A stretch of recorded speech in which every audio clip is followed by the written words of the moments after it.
Na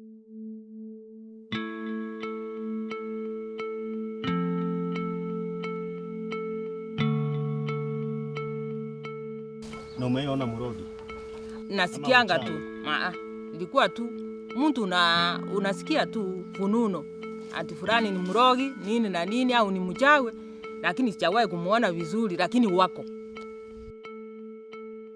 Incidents of mob lynching that rocked Kisii County in recent days have forced authorities to confront the question of superstitious practices in the region, and particularly the contentious issue of witchcraft. 6 families are homeless after their houses were torched following clashes at Mchoko area in Bomachoge, Kisii County. Well, the incident was triggered by the killing of a 70-year-old woman over witchcraft. The funeral of 3 of 4 elderly widows who were lynched by a mob who accused them of engaging in witchcraft. The 4 were accused of being behind the bewitching of a high school student. The families of 4 people who were lynched on allegations of being involved in witchcraft are crying for justice a day after the daylight killings.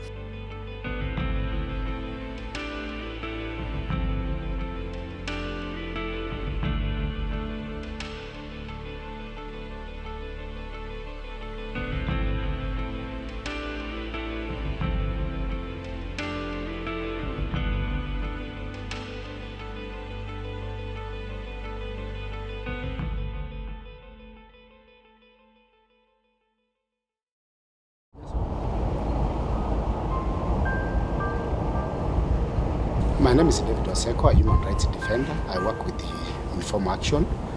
I'm based in South Nyanza, specifically Kisii and Nyamira counties.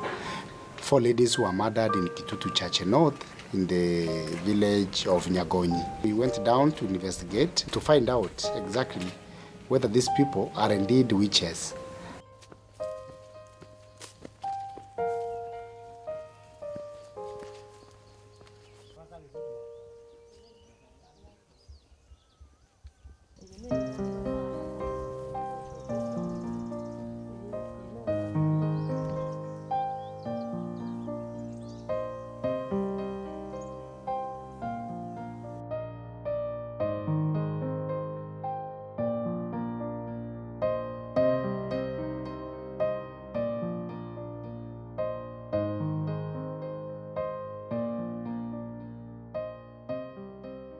Nguo za mamangu zinasoma nazo, sasa nimeshindwa, hata ninamkumbuka ninasikia vibaya sana.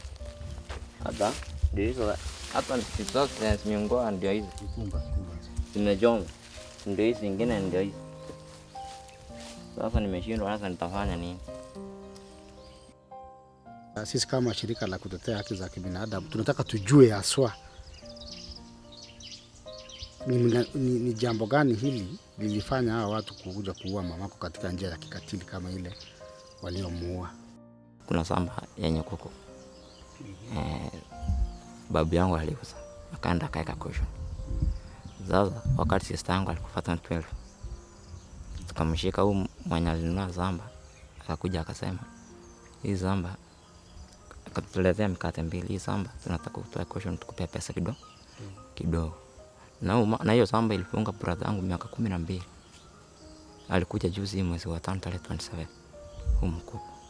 Na mimi bia bado 2019 tarehe 10 walinishika, mamangu akanitoa ndani. Juzi wanataka watufungie juu watunyang'anya hii masamba yako wabereka waende nazo. Sasa mama juu anatutetea, ndio maana wamtaki, walimuita mjaa. Na yenye ilitendeka na hiyo, unajua vizina, unajua huyu ndio jirani yangu. Hiyo kitu walibulani kitambo. Walimsingizia kwa mchawi. Walimsingizia. Mama yake alikuwa na miaka ngapi? Alikuwa na 60. Alikuwa Mkristo. Rudra. Hawa ni walimuua, unawajua? Unawafahamu? Wenye walikuwa waliandika statement. Mimi si kwa. Lakini watu wanajua. Watu wanajua. Watu wanawajua, wanawafahamu. Ni majirani hapa nyumbani. Ni majirani. Kwa saa zingine unasikia ni kama kuna uoga. Hata sasa ndio maana zikai hapa kwa nyumba. Hata tunaishi hapa na uoga mingi sana. This is the home to the deceased Mama Jemima Nyangate, who was lynched by a mob. This is the main house that was brought down by the gang, stealing everything from the house and touching it ablaze. It is alleged that the gang stole almost everything from this house before they set it ablaze.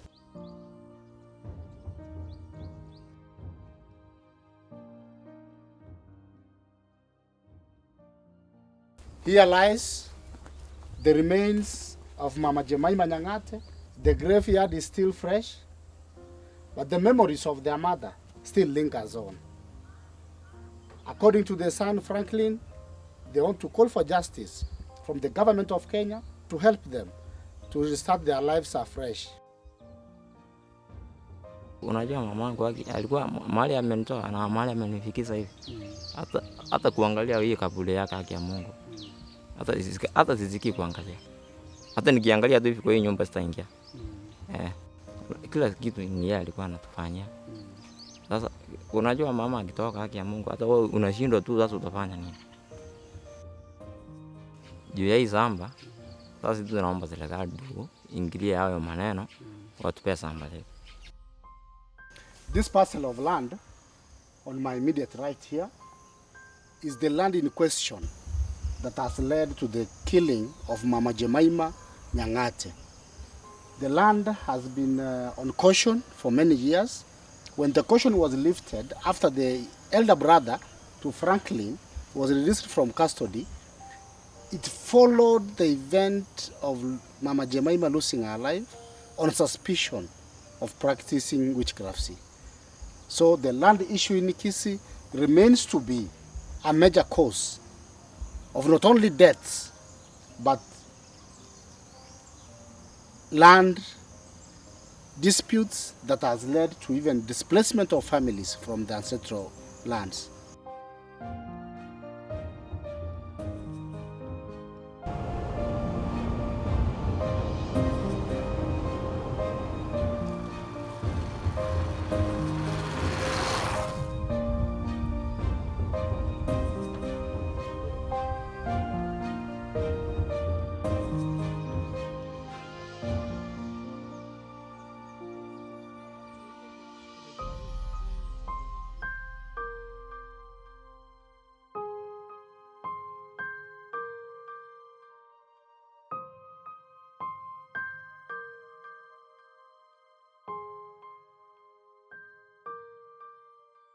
Mama hakuwa mchawi.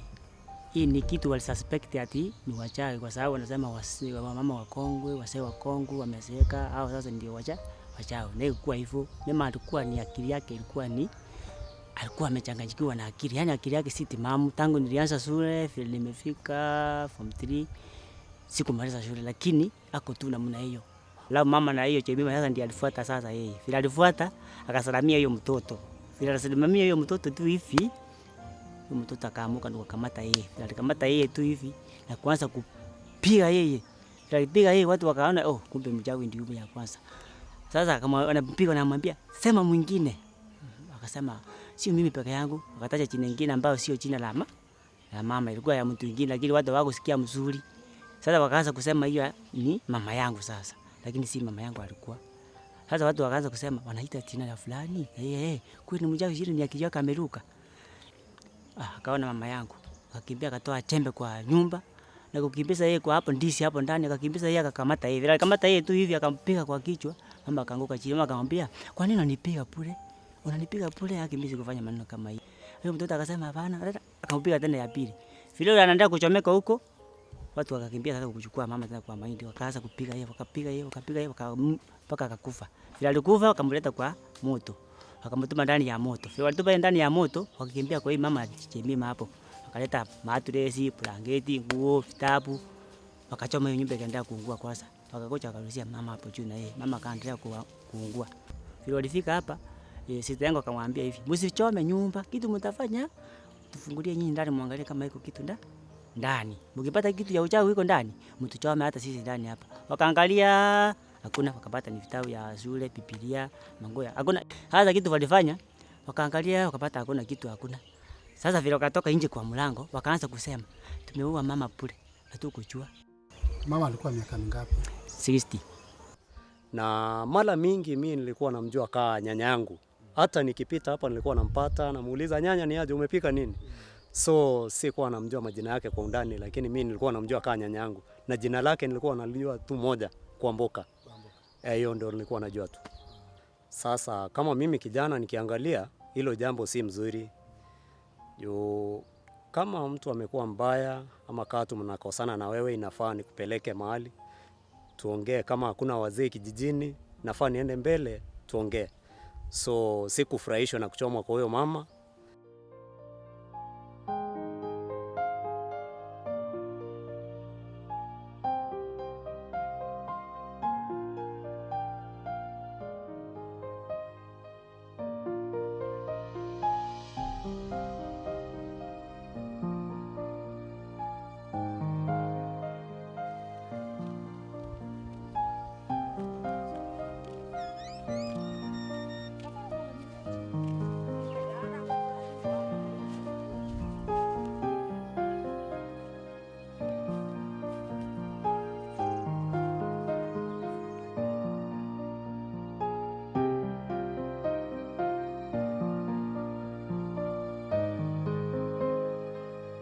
So Mama Jemima Nyangate and Mama Agnes Mura lost their lives at this spot. And you can see the remains of their clothes, even the buttons to their attires. Hao waliua mama, wamekamata wengine ndio hawajakamatwa, wako nje. Lakini serikali inasema inaenda kutafuta hao. Wanajua tunawajua hao.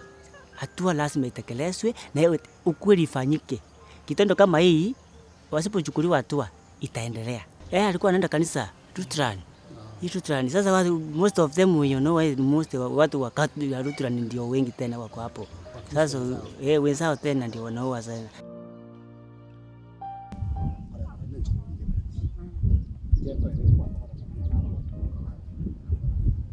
Abantu bakongire nigo bagwitungana butunji nabo bagenteki bakimanyite kurukana ntutu akina rero tutakimanyite bono bakwamba kugarungana nabo bakubundusa babake bono naende ebitina nenda mwamwe ibino bikogara abande basamba no bokora nenda amana ya marimo bose nara nenda mwamwe kogera Kora na maoni ya njura atebya abantu bantu egenteke nchekera na ngukirigereri korera ng'ana ngo kero omonto agosiri gosakagairu na omorogi iyegwanirete irwa ase serikali kuyagambire serikali yaitete oche nere totenenerete na into na serikali twakigambia egenteke twamanya ng'aki nekene gose na oborimo kina togotaka kiara abaritang'ani omonto omanya gochi gokorerwa biagakore airwe naende asibwe kugicha gusambirwa leta hasara chintakana chiatigara. Mimi ningeomba tu hii mambo na mashamba, unajua tumezaliwa tumepata na mababu zetu pia walipata, so hakuna haja ya kuona kama kuna shida. Ndio maana nikasema kuna wazee wanafaa kutatua shida kama hizo, ama kuna chief. Lakini ni kama watu wengi hawapendangi kuangalia jambo kama hilo. Egento nkerege korokwa endamuamu libero esugu emoko ebintu ebyo mbisire tikorwa ese mwanya bantu bono gakorora omwana bwo omonto onye naye gwasomire gose gwasomire omwana oyo oyo owure igende igakonya koiguswa akonya kubwata emoko anyore none negento yakomubekera ng'ana ria tachi goeta kandi igoneria moitire obu bwensi noboroki ororo omonto obwata mariogo ng'akobekere ng'ana ria otachi otaete gose ensukuru gose otanyore emeremo oine omorogi bono oboro chinchera chinyinge egento totatageti abantu abo oroche bono bagochikobokori na baro chukumu yabo ng'ana okobaita abantu na abange begenete taiyo ekenyoro giaita gioka abantu na abange begenete ense engima paka nonye ngochiburuya paka bukamba aboko ng'omukamba akoroge yokonchubana oise koiba egento kiaye gose okwaire egento kiaye gachi gokoroga achi gokoramera yokonchubana oba egento kende kebe.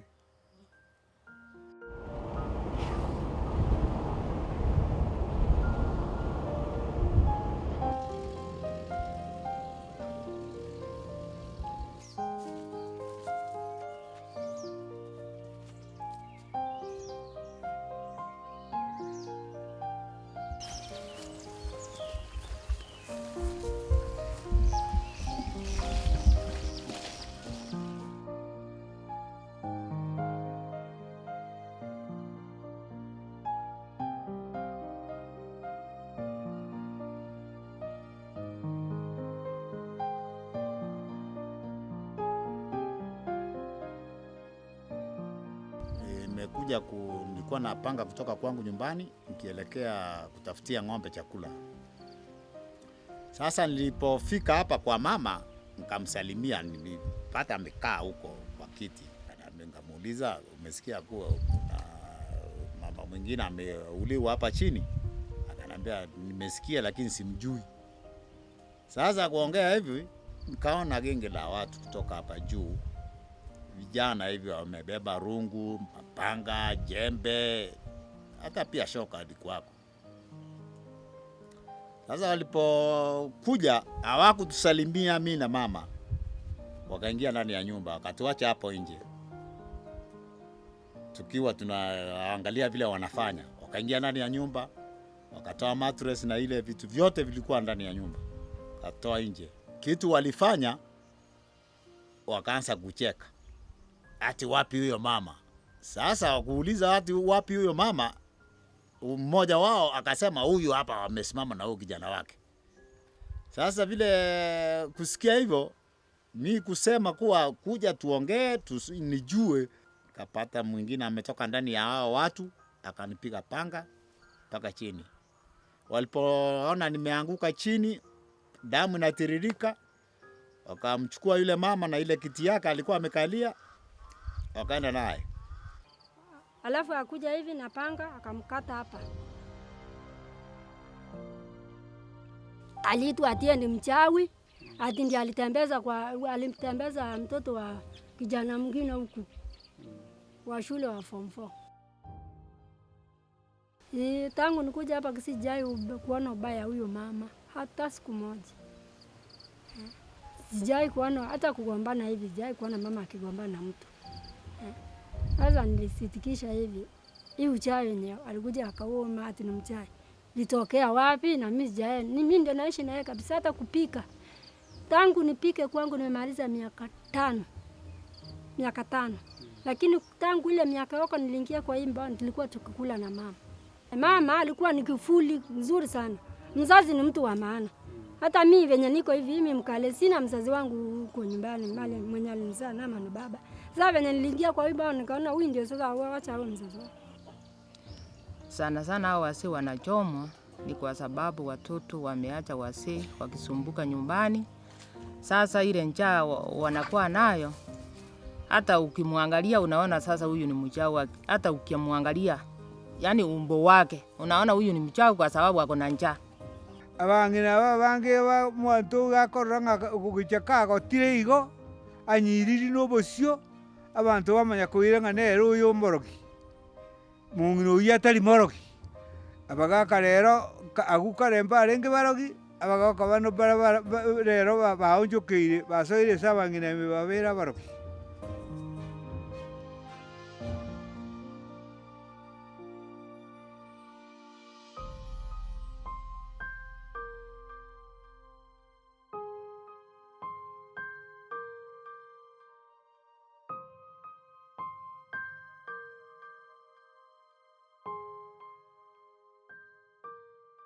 Mbare ore ndi bagira abanyamisira bakweruka abanyamisira kuna bwa barogi baja ko ngaino muntu nga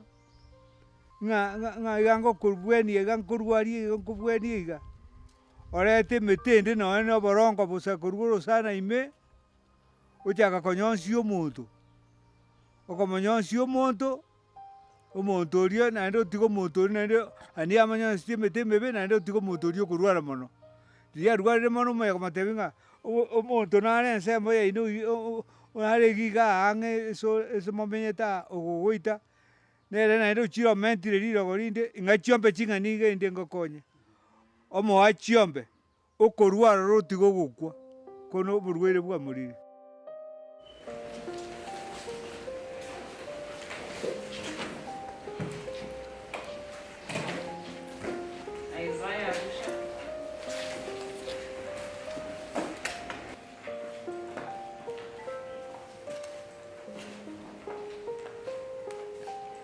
The 17th of October 2021 at Banda sublocation, Marani sub-county, within Kisii County, jointly with others not in court, you murdered Agnes Mora Ototo.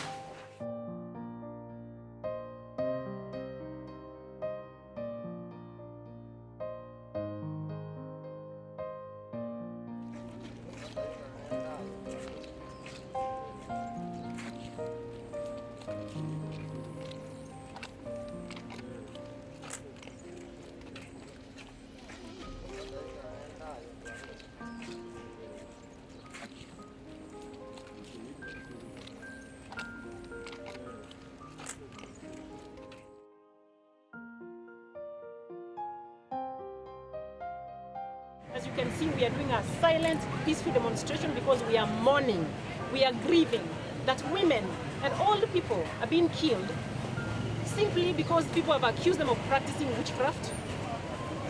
We say no to this. Kama mtu amefanya makosa, there is a procedure that can be followed.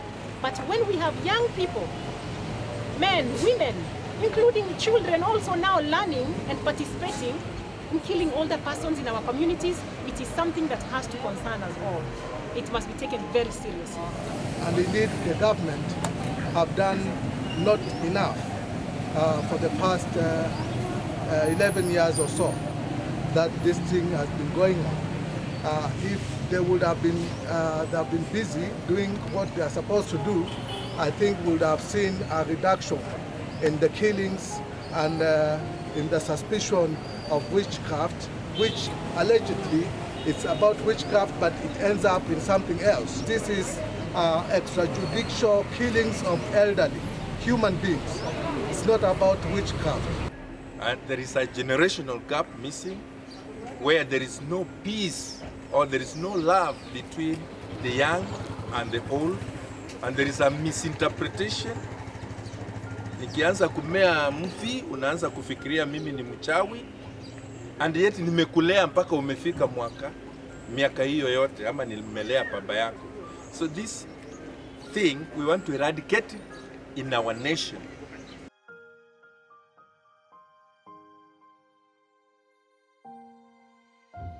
Mama Agnes Mora and Mama Jemima Nyang'ate are just a few, and a tip of the iceberg of the many lynchings that do happen in these Kisii Highlands. That elderly women mostly are murdered on a mere suspicion of engaging in witchcraft, which is very hard to prove in any court of law. Because from what we have heard from family members in these homes, these ladies lost their lives without any iota of evidence to show that they were engaging in witchcraft. But because of the madness in the lynchment and the beliefs and the backwardness of reasoning, these young men killed the elderly ladies on mere suspicion. The immense work that lays ahead of us is to see to it that every village, every home is at least reached with this information to make our communities better places, conducive environments, not only for the elderly, but for all to stay peacefully. The majority of these ladies who are murdered brutally come from very humble backgrounds, so poverty is to play a role. And the negligence from family members to take care of these elderly people portrays them as to be witches, which is hard to prove. So the immense work that lays ahead of us as InformAction is to raise awareness levels to a point where every citizen is able to take up the responsibility to preserve life, to protect the elderly, and at all times to see to it that these elderly people are not only respected, but they are all given ample room to stay their lives.